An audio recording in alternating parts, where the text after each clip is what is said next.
On it. All right, recording. Cool. All right, guys. So as you all know, today we are discussing the that article in that was actually an NSCA newsletter journal that they publish on endurance performance and how resistance training can basically improve it.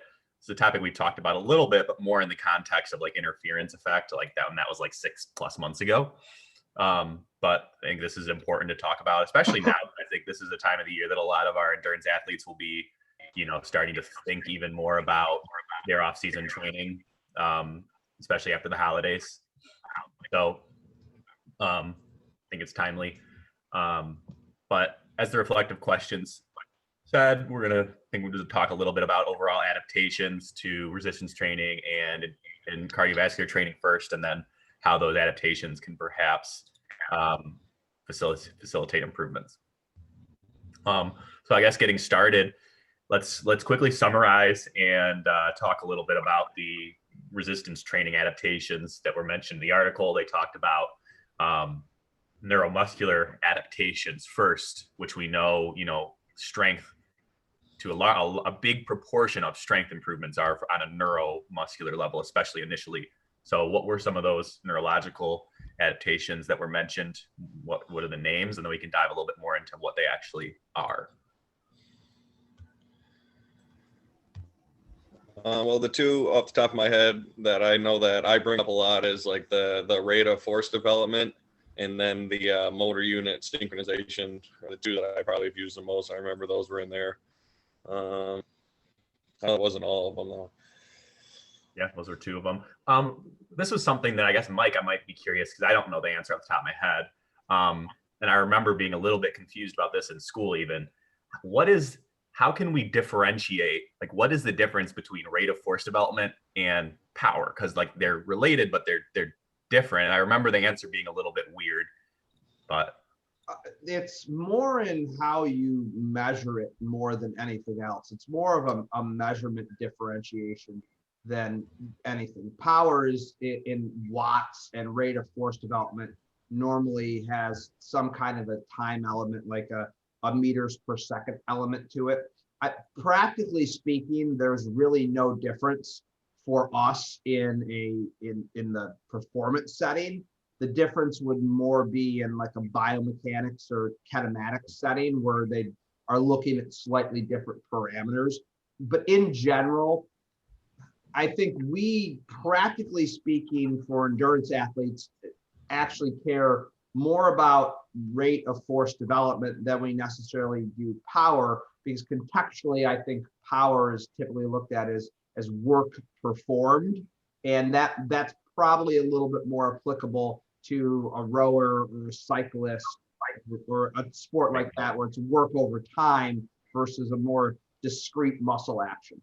Like rate of force development might have a little bit more application, like in the split second that your foot contacts the ground, that sort of thing. Correct. Yeah. All right. Then Tyler also mentioned synchronization. It's essentially just how coordinated your various motor units can be with one another to produce an outcome. So you can think of synchronization almost as like, when someone's first learning a movement, they're shaky. And, to a degree, some of that, I mean, there's various reasons for that, but some of it can be explained by synchronization. What were some of the other ones that were mentioned in there? The other two were frequency modulation and autogenic inhibition. Yeah. And was there one more? Oh, reduced antagonist inhibition. Yeah. So frequency, that basically just like how fast your brain, your motor units can send that signal, and how fast they can ramp it up to contract. Autogenic inhibition, Mike, correct me if I'm wrong here, but that is basically just like your like the organelles in the muscle, like your Golgi tendon organ, etc., will basically inhibit muscle contraction if it senses a threat to like the integrity of the tendon, which might, in less trained people, happen earlier than people that are trained, probably for good reason. Correct. This is the Golgi tendon organ reflex. It's the autogenic inhibition and the GTO reflex are synonymous. Okay. And then antagonist inhibition. Really quick on that last point. So basically, saying training a certain way, you know, the Golgi tendon organs, I guess they kind of get used to a certain type of, like, you know, force or something, so it starts to like allow more before it like kicks in, or it just becomes more becomes like more comfortable with the body, I guess, performing a movement at like that force over time. Is that what happens? It just basically just becomes more relaxed and allows a higher like stimulus through training. Basically, what the Golgi tendon organ does is it's designed to perform a protective function for the tendon. It's afraid that if the muscle produces too much force, that the tendon's going to rip off the bone. As the body gets better trained and as that proprioceptive response becomes more comfortable with force production, it is less and less likely to want to inhibit the muscle from contracting.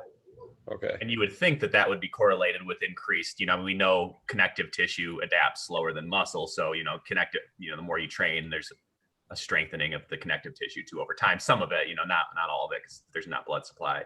But yeah, it's interesting. Yeah, it's very, very much a protective mechanism. And then antagonist inhibition, that would just be, you know, the muscle on the opposite side of, you know, your body that is trying to produce force. So if you're, you know, doing a bicep curl, your triceps being the antagonistic muscle are not going to fight that movement quite as much. That's a basic explanation of what they mean there. Is that correct, Mike? Yeah, but they're talking about reduced antagonist inhibition. Oh, gotcha. Yeah. Less antagonist inhibition. And okay. I'll throw it out to the group. Why is that important in certain segments of movement? Well, there's co-contraction in a lot of these movements. I mean, like, you know, your hamstrings are working, you know, both like eccentrically and concentrically as you produce like runnings. They can work as both like an agonist and antagonist at the same time. So that's sort of where my mind goes. Yeah. Yep.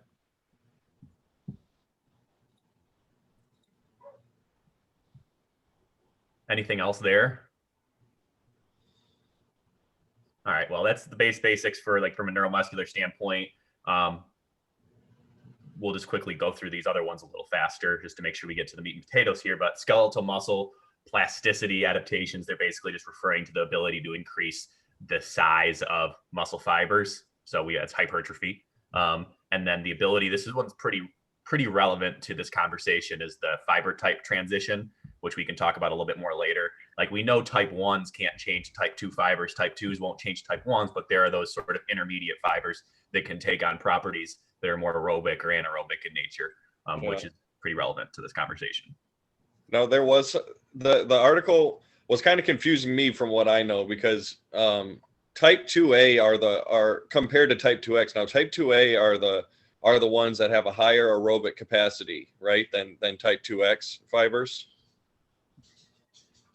Mike, can you jump? I those, like, the names I've sort of like, from what I remember, like, B? I know that you can call B X and some other thing. I think Mike, yeah. Well, I know type 2As, like, they kind of explain as being like an oxidative, like glycolytic, and then like type 2X are like straight up like glycolytic fiber. So, but the article made it sound like there was a transitioning from 2A to 2X, which seems backwards. It seems like if you were like having improvement in endurance, you would have like almost like a transition from like 2X to 2A.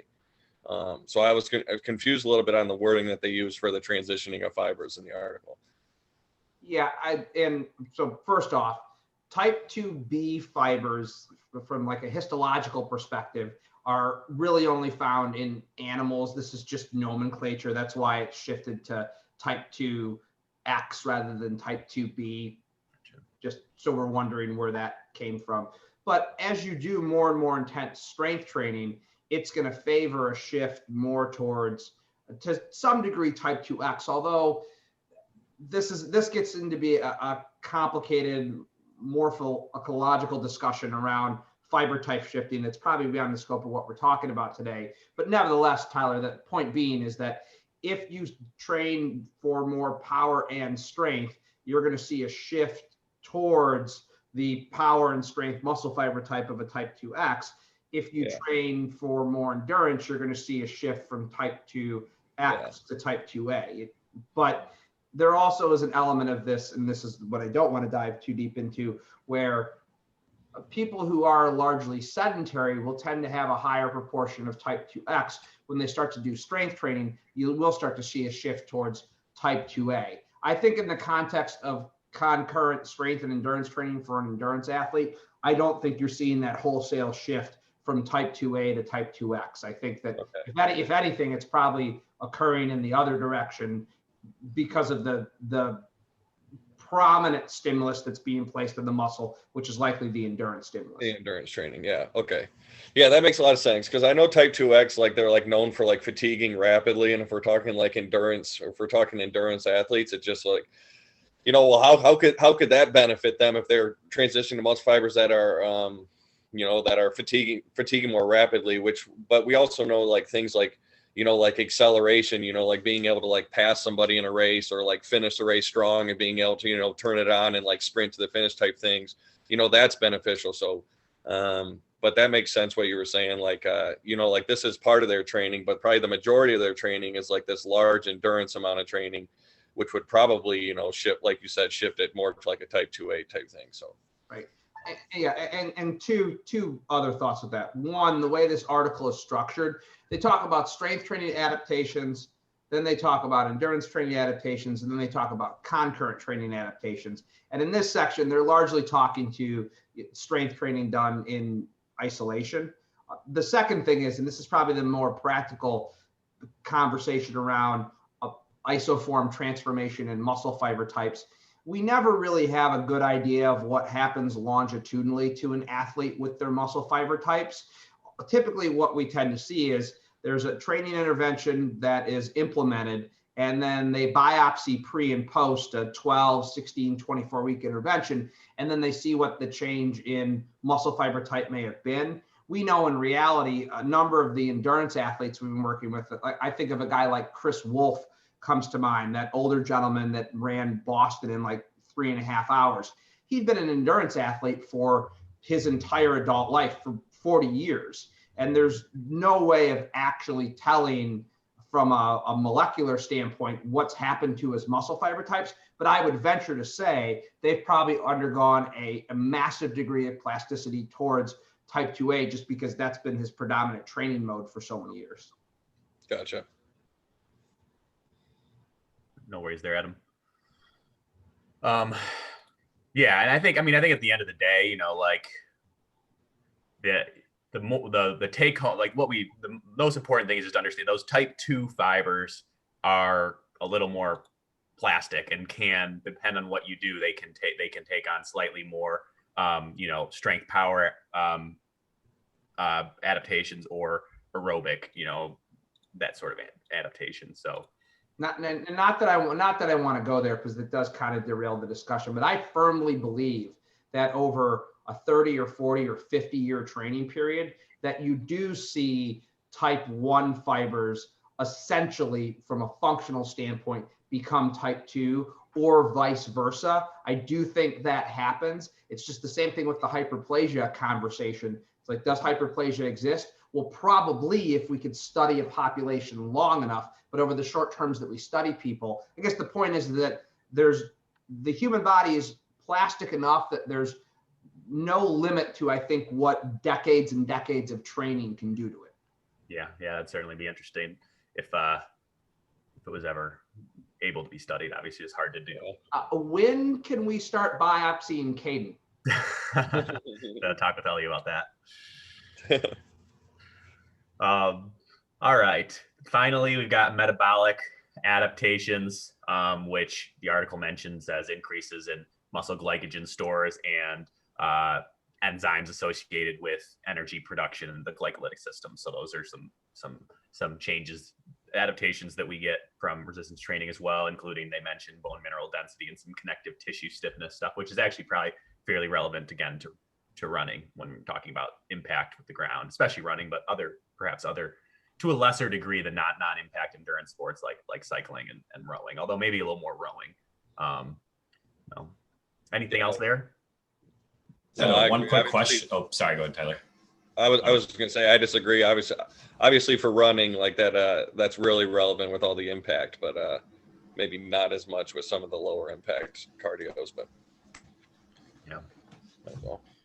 I just had a question about the increases in muscle glycogen stores, like exactly what that means. Does it just mean like someone who's trained to work has the potential just to store more of the carbohydrate that you consume? Like your muscles are literally just have a higher capacity for it? Well, if you have more muscle, I mean, with hypertrophy comes increased glycogen storage. I guess I don't know of any research off the top of my head, Mike might, that would show like a higher per muscle cross-sectional area if glycogen storage can increase with cross-sectional area staying the same. I don't know if that's what they're suggesting. Marginally, it's hard to increase the gas tank without making the car a little bit bigger. Yeah. So I think it would largely like if you have, I mean, obviously a goal with our endurance athletes is not any sort of significant level of hypertrophy, but even really small, modest levels of hypertrophy that are not necessarily, that are going to be outweighed by the performance increment, the performance gain would result in increased muscle glycogen storage. And any degree of increase in muscle glycogen storage is critical, because remember, muscle glycogen is sequestered locally in the muscle, and you can't transfer glycogen from one muscle to another. For example, in running, you have the glycogen stores that are in your leg muscles to use, and that's it. I can't take bicep glycogen and lat glycogen and somehow shuttle it to my quad, my hamstring, and my gastroc. It lacks the appropriate enzyme to get it out of the muscle. So even small increases in glycogen store in the large running muscles can result in pretty significant improvements in performance. And just as a refresher on that, Mike, correct me if I'm wrong, but I believe from what I remember that with like moderate intensity, like endurance, or maybe with endurance exercise of a moderate to high intensity, you're going to deplete your muscle glycogen stores in, what is it, like 60 to 90 minutes. And then that's when you have to start. That's why you'll see runners using gels and that sort of thing. Yeah, 60 minutes in a relatively glycogen full state. Yeah. Also presuming that there's some onboard carbohydrate sitting in your liver ready to go to fuel the start of exercise. There you go, Adam. Adam, your glycogen's fine, buddy. Yeah, I mean, remember, Adam, when you're lifting, there's not nearly as much muscle glycogen being used as a fuel source there during your 1 rep maxes. Hey! When I do 5 reps, that's cardio, man. But yeah, I mean, that's just why it's super important this is sort of an aside. One, making sure our endurance athletes are eating enough carbohydrates so that they're going into their training and their races, glycogen full. And 2, recommending that they continue to ingest a simple sugar while they're racing, especially, longer distances, half marathons plus. All right. Endurance adaptations.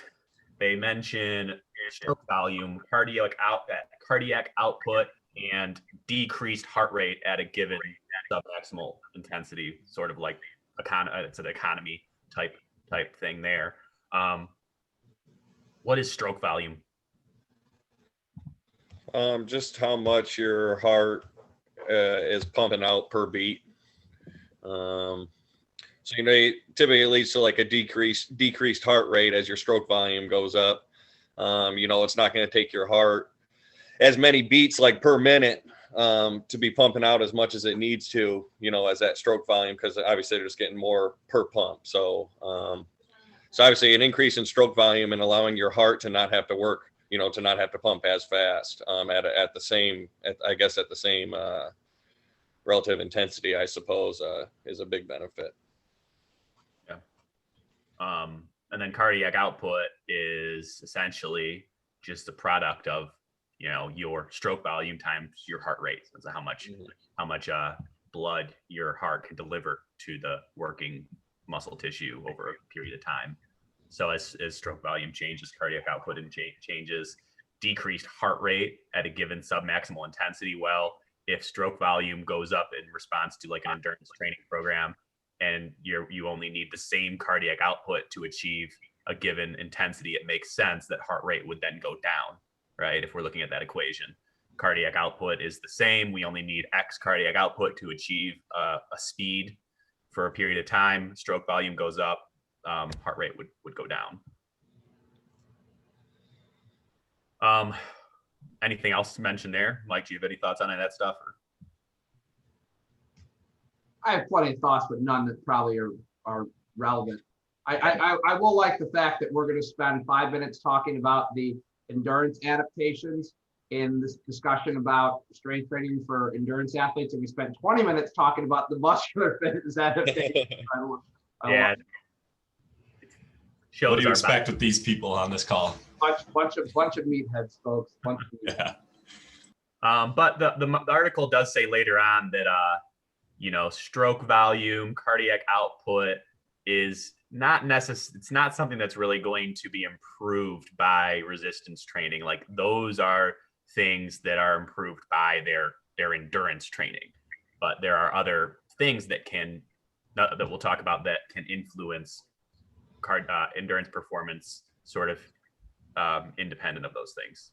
I will say that the central cardiovascular drivers aren't incredibly plastic in the sense that they don't change a ton. First off, heart rate, we know that has a physiological limitation just naturally that tends to decline with age. Stroke volume can be improved to modest amounts, but that improvement plateaus pretty quickly. That has a lot to do with just the structural dimensions of the heart, which largely have a genetic predisposition. You're only going to be able to build your left ventricular muscles so much. You're only going to be able to build the left ventricular cavity so much. That has a strong genetic influence. And I would venture to say for the majority of the endurance athletes we work with, they're not on the genetic end of the spectrum where they're going to see longitudinal improvements in their performance from an endurance perspective by simply improving central cardiovascular parameters. It's going to be a host of other things that we're going to talk about. The changes that our endurance athletes see in stroke volume and heart rate and all those centralized cardiac parameters, those happen very early on in their training. They plateau off, and then it's all these other beneficial adaptations that we could talk about metabolically or muscularly that really result in an improvement in performance.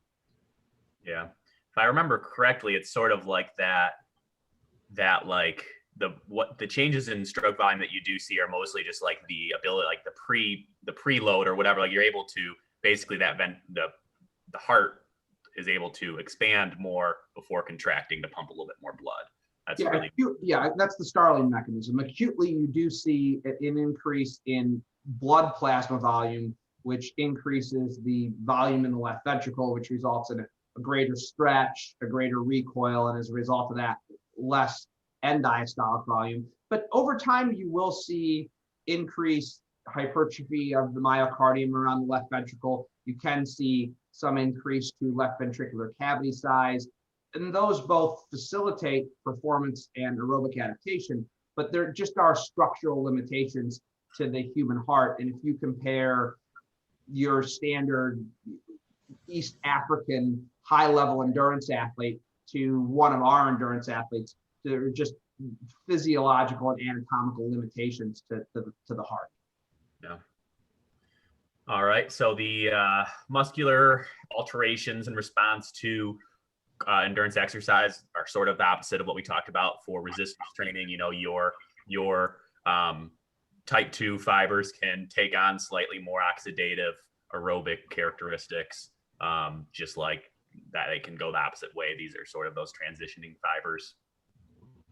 And then another one, which is pretty big, is that increase in mitochondrial volume and density. We remember, mitochondria are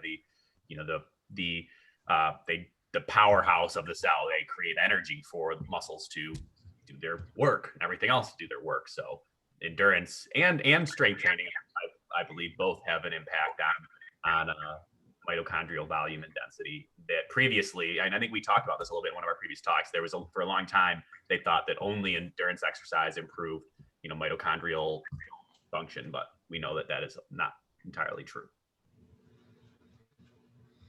And then they talk a little bit about capillary density as well. So just how the capillaries are like the really, really small blood vessels that come off of the circulatory system that then provide oxygen to the muscle. So the more dense that network can actually grow and become more dense, the more endurance training you do. All right. So we've gotten through the first two questions. So we've summarized the main physiological adaptations that occur from both resistance training and cardiovascular training. Now we can get into sort of how they interact with each other a little bit. Getting into the concurrent training adaptation section. Although they don't talk about that's they don't go too in depth there, but throughout the rest of the article they talk about how resistance training can improve endurance training. So we can jump in there. What were some of the concurrent training adaptations or some of the ways in which resistance training improves cardiovascular performance? The biggest one for me is the increase in the exercise economy, which is probably the one that I've used with clients probably the most when talking. Because I remember there was a time in Rochester where Jared kind of broke this down to me, and it made a whole bunch of sense. It's something that you can bring up to clients that makes a whole bunch of sense. But just basically talking about an increase in like the rate of like force production or like increasing your maximal strength, can basically decrease the decrease the threshold in basically decrease the threshold and basically how hard your muscle has to work to achieve the same force when it was weaker, which you would imagine would result in increased like endurance or basically fatigue slower. If the muscle basically doesn't have to work as hard to produce the same forces while you're running as it did before. Yeah, exactly. I mean, that essentially, I think the most simple way to explain like running economy is, in order to go at, X speed, I only have to go instead of having to use, 50% of my maximal force work, I only have to use 25%. And therefore, I'm able to basically, I can spare more of the glycogen stores we were talking about earlier.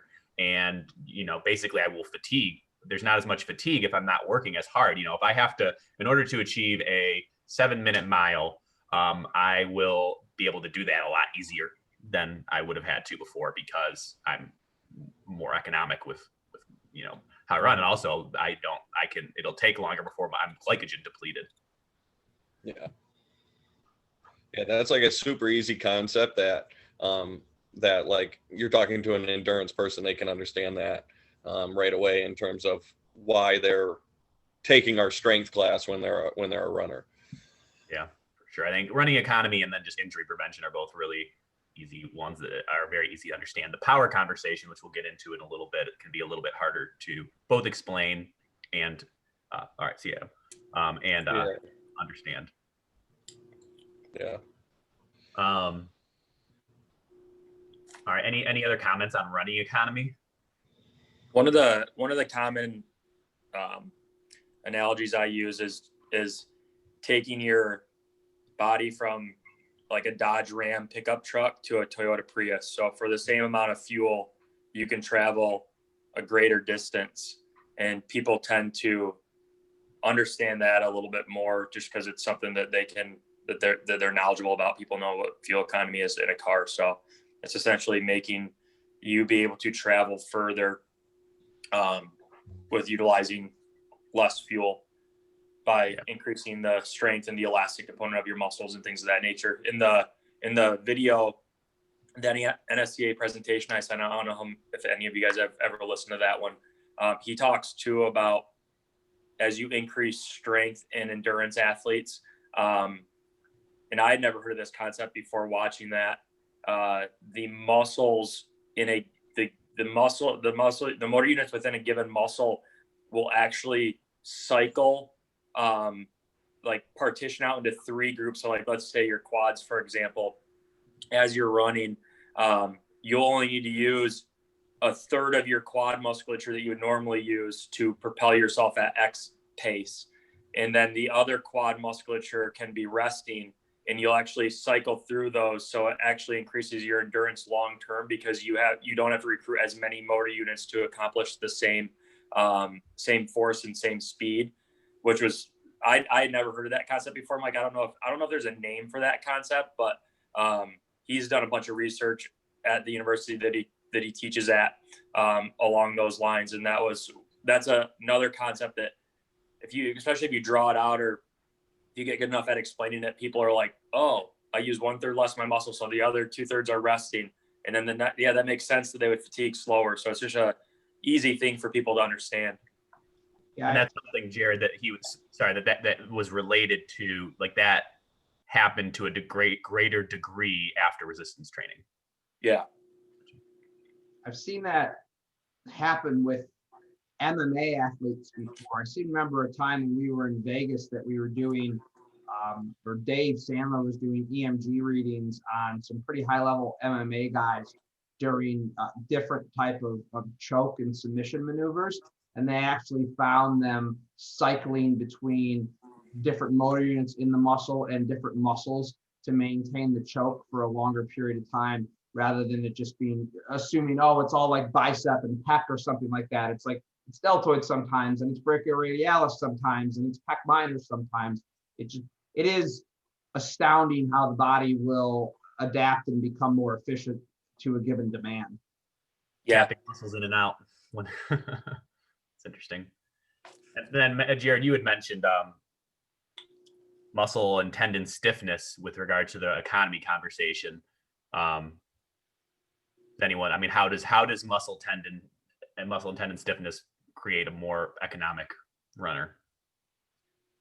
It's just like that spring that's in your muscle. I mean, you look at any type of a spring and it just gets, as soon as it's loaded, if it has more spring to it, it propels you further than you would go with a weaker spring. So this is very similar in like the crazy jumpers of the world, the people that can jump a 46-inch vertical or approach a 50-inch vertical. Their tendons are just so stiff that when they're loaded, it just shoots you. It's like I played with bungee cords as a kid with what is that thing called where you pull it back and shoot animals with the rocks? A slingshot? Slingshot. Yeah. Slingshot. So if you get a slingshot and you buy the shitty tubing, like, you can't kill anything. But if you get the really good tubing, you can light some stuff up, birds mainly. But if I killed it, I had to eat it. That was the rule in my house. So it's the same thing. If you put a really, really stiff Achilles tendon, when that is loaded, it's going to propel you significantly higher. So it's the same thing in endurance training. You're not doing it to get maximal jump. You're just doing it so that every stride you take, it might spring you 2 millimeters further. But at the end of a marathon, that accumulates into a relatively significant distance that you're not actually using your musculature to propel yourself. You're using the elastic component. That's what I was about to say. That's free because it's passive. Free. Yeah. Yep. Yeah, we forget that typically we think of muscle hypertrophy and we're like, okay, more actin, more myosin, but there's a myofilament titin that's the elastic myofilament that also is going to undergo protein accretion and synthesis as a result of strength training. And that's where you get a lot of that increased elasticity in the actual muscle itself. Yeah. All right. So we talked about running economy. Another one that we talk about a lot is the importance of, developing muscular power in endurance athletes. Why is that important? Well, I kind of said like a little bit of it earlier. you think about like an endurance run and people have like, they set like a pace and then they like try to stay at that pace. But there are times during that race, whether it be the beginning and you're accelerating out to maybe just kind of jump in front right off the bat, or you're trailing behind someone and you go to pass them, or, you see the finish line and you like take off. A lot of times like being able to accelerate and increase your speed can lead to where you finish in a race or beating your best time at certain times where you turn it on. So that kind of directly translates to power training, because we know a big part of acceleration has to do with power. So that would be my take on the importance of it. Yeah. Essentially, I mean, that's what the article said, initial positioning, closing a gap, making a pass, the final kick of a race. Those are all things that they mentioned those are areas where you would perhaps need to, demonstrate a little bit more muscular power. And I think the economy is also relevant there too. If you've been running more economically throughout the run and you have more of the ability to express more muscular power, you're going to be more likely, you're going to have less fatigued and the ability to make that pass in the final kick that you need to. So sort of complement each other. Mm-hmm. Mike, correct me if I'm wrong. This isn't really something that they mentioned in the article very much, but I feel like I've heard you speak to like running is not you don't think of running as being like a powerful movement, but in that split second, I mean, it's an impact based activity. And in that split second that you're hitting the ground, there's actually fairly high levels of force that can, be aided by, the ability by being a more powerful athlete. Yeah, absolutely. And this is where the rate of force development concept comes in. But I mean, it's more expansive than that. First off, there's the ability to have the eccentric power to be able to control the impact and utilize all of that kinetic energy that's going into the ground to then turn it into kinetic energy to move you off the ground. There's the eccentric element. Yeah, then very much there is the concentric element of rate of force development. And the more force your foot can produce in that split second you are making contact with the ground, the greater your stride length is going to be, the less your stride frequency is going to have to be, the more economical you're going to be, and the faster you're going to move. You can't train power on the road as an endurance athlete. This is, I think, one of the biggest misnomers of improving speed in either endurance sports or even to a certain degree in sprinting. Power is a discretely developed capacity, and that's something you develop in the weight room. And then if you're a sprinter, when you take it to the track, or if you're an endurance athlete, when you take it to the road, then you just develop the metabolic capacity to reproduce that discrete power activity over and over and over again. But I think this is where many, particularly endurance athletes, miss out on a great opportunity in their training, is they try to do a bunch of speed work in hopes they're going to get faster. But the biggest limitation to how fast they can go is how quickly their rates of cross bridges can cycle. And the only way you're going to develop that capacity is in a more discrete sense in the weight room. Yeah. One analogy I like to use with our athletes, endurance athletes, or just normal athletes, Mike touched on the ability to decelerate efficiently, is that elastic component. The elastic component in the muscle deforms to the length of tension. So if you have an athlete, the squat's easier to conceptualize this with, but if you squat down and you pause at the bottom of your squat, for every millisecond you pause, the elastic component that is through the muscle to tighten, and then the tendon, like everything that's elastic with a muscle, it deforms to the length of that tension relatively rapidly. So if you have a rubber band and you pull it down and you hold it, or you pull it down, you hold it and you let it go, it still springs up. The elastic component of the muscle, if you pull that down, for every millisecond it doesn't go right back into the concentric phase, it deforms the length of that tension, so that elastic component actually goes away. So that deceleration, that efficient deceleration, and making sure that transition phase from eccentric to concentric is as fast as possible is critical. So not only is deceleration in the eccentric movement critical from an injury reduction perspective, mitigation perspective, but it's also critical to actualize that power production that you have in your muscle. Yeah, and going along with that, with regard to foot striking pattern, we know that the fastest, least injured runners are the midfoot to forefoot strikers. We know that runners who are slower and more prone to injury tend to be rear foot strikers. If you can have good eccentric utilization as a mid and a forefoot striker, you can continue to keep the Achilles tendon very, very well loaded in that position of the ankle to be able to act more as a spring. If you're a mid or forefoot striker and you can't accommodate forces eccentrically, your heel is going to come into contact with the ground. And as soon as that happens, to Jared's point, you're going to really lose all of that potential energy that's stored up in the Achilles tendon to use in the subsequent concentric during the propulsion phase. Jared, I just used that exact example, but I was using a Versa loop, but that exact example last week with an athlete in class. So I probably heard that from you as well when I was at Rochester, but I just used that. So it's funny you brought that up. Yeah, I think I heard it from Mike. That's the one I that think he heard it from Dave Sandler. So we're all fucking legends. I don't know who Dave heard it from. all right, so we've covered economy, power, muscle stiffness, reduced time to fatigue with glycogen storing with regards to economy. Anything else before we jump into more of like the practical programmatic considerations here? Anything else people thought anything else that struck you guys in the article that you think is important to talk about? I just want to point out that it's not VO2. I say that because, again, it's looked at as the gold standard with endurance athletes, but rarely is VO2 max the discriminating factor in performances. This goes back to what we're talking about with regard to central adaptations in cardiovascular response.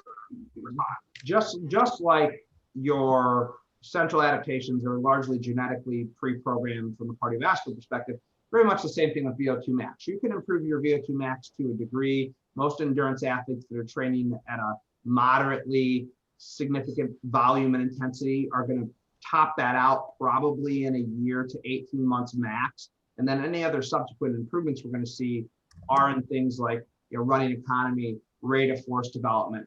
The article talks a little bit about lactate threshold and being able to extract nutrients from the bloodstream and be able to get waste products out of the muscle and into the bloodstream and clear them. There's this whole host of other adaptations that occur that are largely outside of VO2 max. And I think that that's just important to note, simply because if we're relying on VO2 max to drive performance, that's a very limiting proposition, because there's just such a genetic ceiling that's imposed on that very quickly.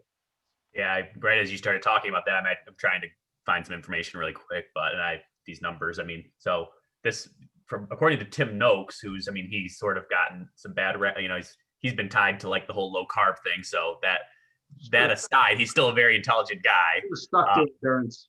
Yeah, in the realm of running, in his book Lore of Running, he says that VO2 max can only be improved by 5 to 15%. Most of it's just genetic. So yeah, it's all these other things and it's just the interesting point is that if VO2 max was the determinant of endurance performance, why would we ever run marathons? Why wouldn't we just put people on a treadmill, do a VO2 max test, see that someone's VO2 is 62 mLs per kg per minute, somebody else's is 58 mLs per kg per minute, and give it to the person. Here's your medal because you have a higher VO2 max. There's obviously many other factors that come into play that actually determine performance. Yeah. All right. Anything else? Anybody? Lactate threshold is definitely something that does need to be considered here, and that can be both modulated by strength training and a number of the adaptations we're talking about in terms of running economy and efficiency. Certainly also facilitated by a number of different cardiovascular and metabolic adaptations. But lactate threshold is pretty significant in terms of overall performance.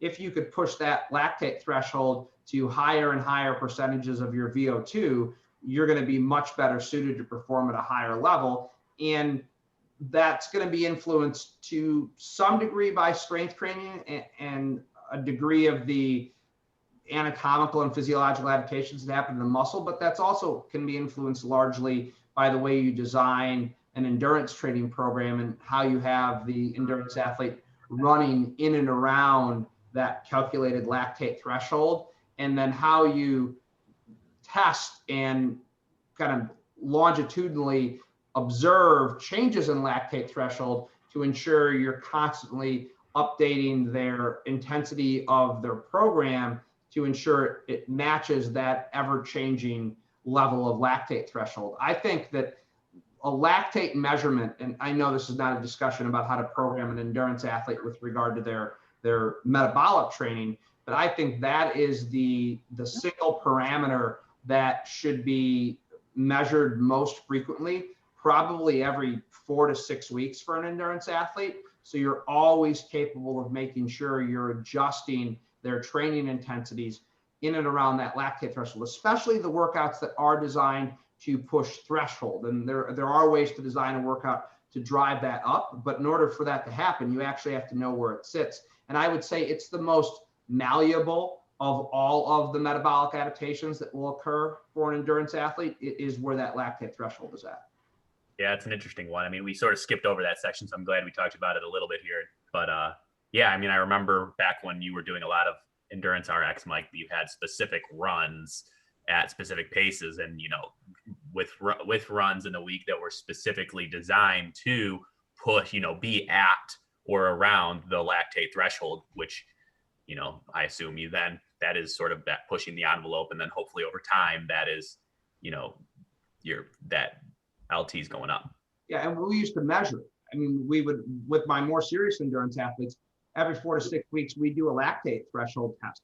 Get them on a treadmill, use the lactate analyzer, see where that threshold occurred, and then plot it against heart rate to give them a variable to use when they went out to run. And then 4 to 6 weeks later, and I wouldn't do this throughout their entire calendar. There were certain times of the year where this was something I was looking to improve, but we would always know roughly where their heart rate zone was at around lactate threshold to ensure that we weren't so below threshold that we weren't going to be able to drive the threshold up, but also that we weren't significantly above it to where they were going to get anaerobic so quickly that the duration of their run wouldn't allow for any movement of it, and they'd have to slow down enough to where they'd be back just improving their aerobic base essentially. And Mike, how much of a genetic component is there with lactate threshold, or what do they see as like it usually occurs around, for most people, 85% of heart rate max, but is there like a range there that they see? Like, is it 75 to, like, are there some people that are blessed and it's like 95%, or is that a pretty narrow range that most people fall in? I think that the natural genetic predisposition is a pretty narrow range. I don't know specific numbers. Let's just say that it's 80% of VO2 max, give or take 7.5%. Okay. But it is the most responsive to training and the most independent of genetic influence. Certainly where you start at does dictate your ceiling to a great degree, but I think some highly trained endurance athletes are going to see it pushing 90% or maybe even more of VO2 max. And I think that's largely a factor of training, a lot more so than it is in genetics. If you were to say to me, in the equation of improving running performance, what would I spend my time focusing on? VO2 max type training or lactate threshold training? It's probably 3 or 4 to 1 spending my time on lactate threshold training to aerobic base building and VO2 max enhancement. All right, so we got about 7 minutes here to discuss practically, the RX for endurance athletes, what rep ranges we're using, how many days per week, how do we take into consideration their competitive and off season, that sort of thing. What are our major, what are some of the biggest considerations, and what would we, what rep ranges do you think we would use? What kind of exercises are we including? What's our frequency at different times of the year, that sort of thing? Well, in terms of reps, I know for the majority, we're usually having people lift pretty heavy. We're trying to gain strength, obviously lifting for hypertrophy is not a goal for an endurance runner. So, typically with a goal of trying to gain strength, we know lifting heavy is the way to go about that. So we're talking 4 to 6 reps or somewhere around there with a lot of exercises. In terms of like how often, depending on how much they're running, if it's like an off season and they're running a bit, but their running volume's not nearly as high as it is at certain times of year, train like 2 times a week with like some strength or power type exercises. But, if it's a time of year where it's race season or they're, for whatever reason, their volume of running is way up, probably just like once a week is sufficient, where we're not, obviously you're not trying to overtrain somebody, or they say like overreaching, and getting some of those things where like like the runner's got like heavy legs or things like that. So Yeah.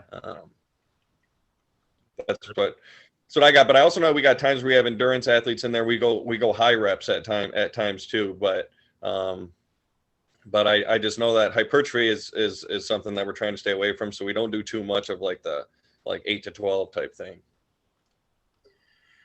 Yeah, I mean, generally speaking, on a high level, you're low reps, high weight, strength training with some of that explosive, power-based training in there too. But I do think we have to be careful. Also, one thing to keep in mind is just, when we talked about this a lot during previous conversations, failure training, that sort of thing. Like I would probably, with our endurance athletes, if we're doing 4 to 6 reps, you might use like a 3 rep load or something like that and just move a little bit more explosively. You're not going to do as much muscle damage, which we probably don't want for their runs. And then also less of we know now that hypertrophy can happen at any rep range. Although if we're trying to minimize hypertrophy, that's another probably reason to stay a little bit away from failure training, among other things with regard to overreaching, overtraining that the article mentions.